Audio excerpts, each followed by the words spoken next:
Hello. এই তুমি সন্ধ্যা থেকে ফোন দিচ্ছি, কোনো খোঁজ খবর নাই। আসবি না টেনিস খেলতে? না রে, আজকে আর যাবো না। মানে কি, কতদিন থেকে ডেট ফিক্সড হয়ে আছে, আর কিনা তুই? রাখি, কথা বলতে ইচ্ছে করছে না।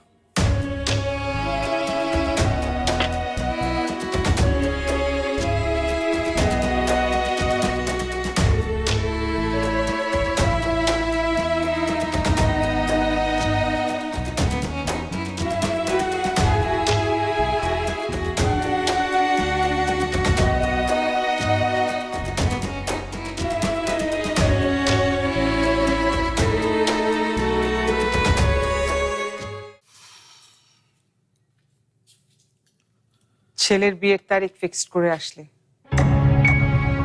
তাও আবার আমাকে না জানিয়ে। আমাকে লুকানোর কি দরকার ছিল আজগর? বিরক্ত হচ্ছে আমার কথা না? ভাবছো এরই মধ্যে আমি কিভাবে টের পেলাম?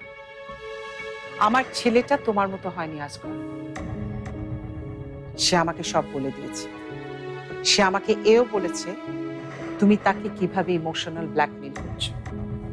রাশিদা, আমার মনে হয় না এসব নিয়ে আর কোনো কথা বলা আছে। অবশ্যই আছে। তুমি আর তোমার ভাই এসব ঠিক করেছো, কিন্তু তোমার একটিবারের জন্য মনে হলো না তোমাদের দুজনের মাঝখানে আমাদের কোনো জায়গা আছে, আমাদের কোনো গুরুত্ব আছে? তুমি যেভাবে দেখছো বিষয়টা তেমন নয় রাশিদা। ডাক্তার বলেছে ভাইজানের বেঁচে থাকার সম্ভাবনা খুবই কম, যে কোনো সময় উনি মারা যেতে পারেন। তাই সবকিছু এরকম তাড়াতাড়ি করতে হচ্ছে। তোমরা তোমরা সবাই আমার কাছে গুরুত্বপূর্ণ, তোমাদের সবার জায়গায় আমার কাছে আছে। এতদিন আমিও তাই ভাবতাম, আমিও তাই মনে করতাম। আমিও মনে করতাম আমি আমার ছেলে তোমার জীবনের একটা অংশ। আমরা তোমার জীবনটা ভরিয়ে রেখেছি,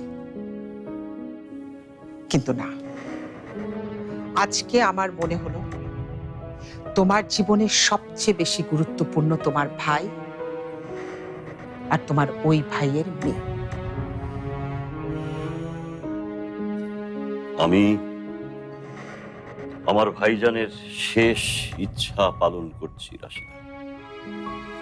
একজন মৃত্যু পথযাত্রীর জন্য জীবিত মানুষকে কবর দিচ্ছ। একজন মরতে যাওয়া মানুষের জন্য জীবিত মানুষ, তাও আবার নিজের ছেলের জীবন নষ্ট করছো।